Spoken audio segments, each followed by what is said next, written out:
Hi. That's for you. Thank you.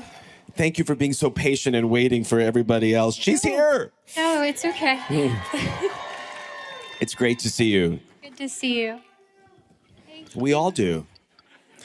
Listen, it has been a time. You have been through it. I just feel like you, this movie, have been under this microscope for good, for not so good, for all these different reasons. I just want to know, how are you? How are you doing right now?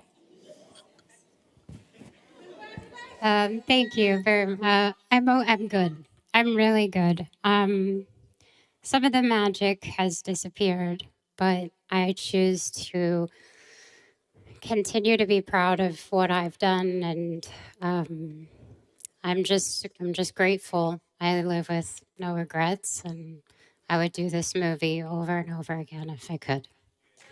I'm so glad to hear that. Well, to that point, I'd love to know, when you now think back on this whole experience, what did this project allow you to do, professionally speaking, that maybe you had never gotten the chance to do before? How would you distill that? Just having someone see something in me besides the obvious was such a special experience. The director just really trusted me, and I was so grateful because I've gotten to show people that I am capable of doing more, and I hope that this is just the beginning for me in this field. So thank you. Yeah. It's such a thrilling, but also emotionally taxing experience in a good way to go through the experience of watching Amelia Perez. I can only imagine what then it was like for you all, you specifically, to go through it, especially numerous takes of some of the most intense scenes. I'd be curious to know how you chose to decompress after a particularly tough day and also after the end of the entire shoot. The whole experience was actually very cathartic. Being able to express this character that was trapped in a situation that is unimaginable was really fun. However, to unwind, a good glass of wine, I guess, doesn't hurt. But no, I think it was too much fun. The adrenaline was constantly there when I was shooting because it was something new every day. And the first day we ever shot, he decided to shoot the last scene of the movie. So that was a big challenge for me, but we got us there, so it was really fun. Now, why would he do that? He really trusted someone. What do you feel like you're now ready to tackle in your professional life now that you've done this? I think I'm ready to just focus on this for a while. I think film and art making and being around such incredible, talented people that have done nothing but uplift me along the way. I don't know, it's going to be very hard for me to ever go back to music after this.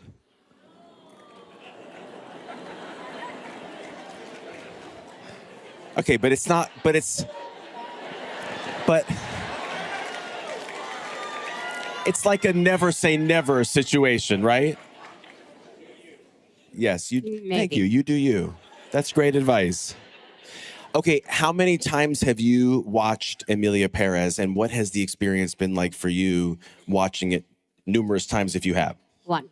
Well, you've watched it one time. I watched it in Cannes, and then I started to watch it with my family, and I got nervous, and because my grandparents were seeing me say some stuff, and I was like, okay, but it was beautiful. I get very weird watching stuff sometimes, but I couldn't have been more proud. Do you think there'll be a time where you're ready to watch it again? Oh yeah, no, it's been on. Like my grandparents casually throw it on in the background. I'm like, that's why is it on? So. Oh my God. Listen, there's one thing I want to ask you about, just because it's one of my favorite stories of anything that I've ever witnessed even peripherally. So when I met you at the Telluride Film Festival in September, the coolest thing happened, which is that the local girls volleyball team put up a flyer on like a wooden post that said like, Selena Gomez, we know you're here in Telluride. Would you come and to our volleyball game and just say hi to us? Well, guess what? She did it.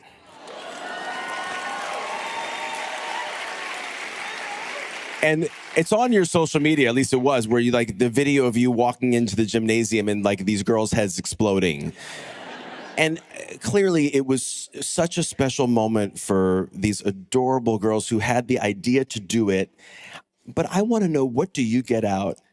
I would love to know what that experience gives you. It just makes all of it worth it. I had nothing to do, and I thought it was so cute that day. And I was like, I think this would be nice. I don't know. That stuff brings me joy in the smallest ways, and it's awesome.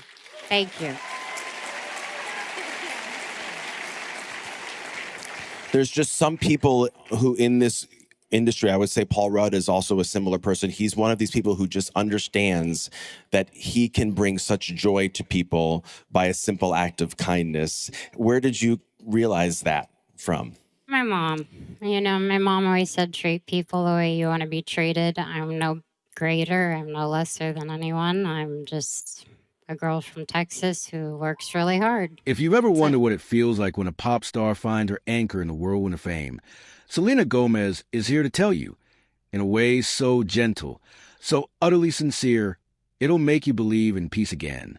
In a world where every move she makes is scrutinized, where every song, film, and Instagram caption is dissected, Selena has found something, or rather, someone, who brings her solace. Benny's my peace, she says, and just like that, the internet melts. But there's so much more to that simple statement than meets the eye. Because behind it is the story of a young woman who's been through the gauntlet, who's weathered storms both public and private, and who, finally, seems to be settling into a season of gratitude and grace. Selena Gomez's journey has never been a quiet one. From her early days on Disney Channel, through chart-topping hits and headline-making heartbreaks, she's lived what most people would call a public life. But for Selena, it's just her life. It's one she's learned to navigate with a remarkable combination of vulnerability and quiet strength.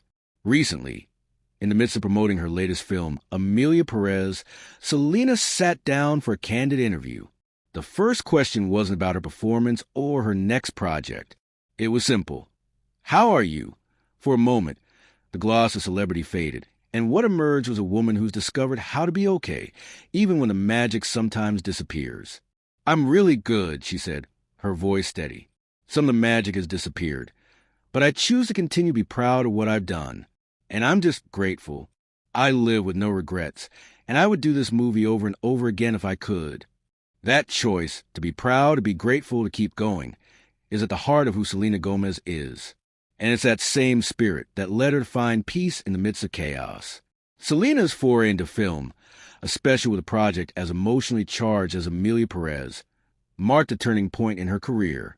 For the first time, she felt seen for more than just her star power. The director, she said, saw something in her that went beyond the obvious. That trust allowed her to stretch, to prove to herself and the world that she's capable of more. It was such a special experience, she reflected. I've got to show people that I am capable of doing more, and I hope this is just the beginning for me in this field. The filming process was intense, emotionally and physically taxing, but also cathartic. Shooting the final scene of the film on the very first day was a challenge, but Selena met it head-on, and when it was time to decompress.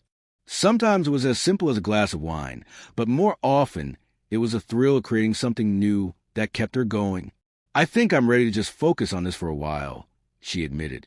Film and art making, being around such incredibly talented people who uplift me, it's going to be hard for me to ever go back to music after this. But for all the professional milestones, what truly grounds Selena is her connection to people. There's a story that captures this perfectly. During Telluride Film Festival, a local girls' volleyball team put up a flyer asking Selena to come to their game. Most celebrities might have ignored it. Selena showed up. Stuff like that brings me joy in the smallest ways, she said. It just makes all of it worth it. This is a side of Selena Gomez that her fans adore, the one who remembers her roots, who listens to her mom's advice about treating people with kindness, who says, "I'm no greater, I'm no lesser than anyone. I'm just a girl from Texas who works really hard." It's this humility, this willingness to say yes to small, spontaneous moments that sets her apart in an industry often accused of being out of touch. So who is Benny?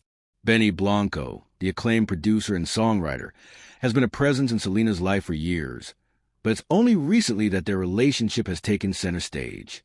When Selena says, "Benny's my piece," she's not just making a cute statement for the internet. She's revealing something deeply personal about where she is right now. After years of public relationships and breakups, health battles, and the relentless pressure of fame, Selena has found someone who brings her calm. In interviews and social posts alike, she talks about Benny not as a savior, but as a partner, someone who understands the demands of her world but doesn't get swept up in it. "He's my safe place," she said, her words soft but certain. It's a kind of love that doesn't need to shout. It doesn't need to trend or go viral. It just needs to exist quietly in the spaces between the noise. Selena Gomez's story is far from over. If anything, it feels like she's just getting started. She's learning to embrace the moment, to celebrate her victories and learn from her struggles. She watches her films with pride, even if it makes her a little nervous. She keeps showing up for herself and for others. And through it all, she's found a peace that's as real as it is rare. It's not about escaping the world, but finding someone who makes the world feel a little softer, a little kinder. So when Selena says, "Benny's my piece," listen closely. It's more than a headline. It's a quiet revolution. And in a world that often feels anything but peaceful, maybe that's the softest and strongest thing you'll hear all year.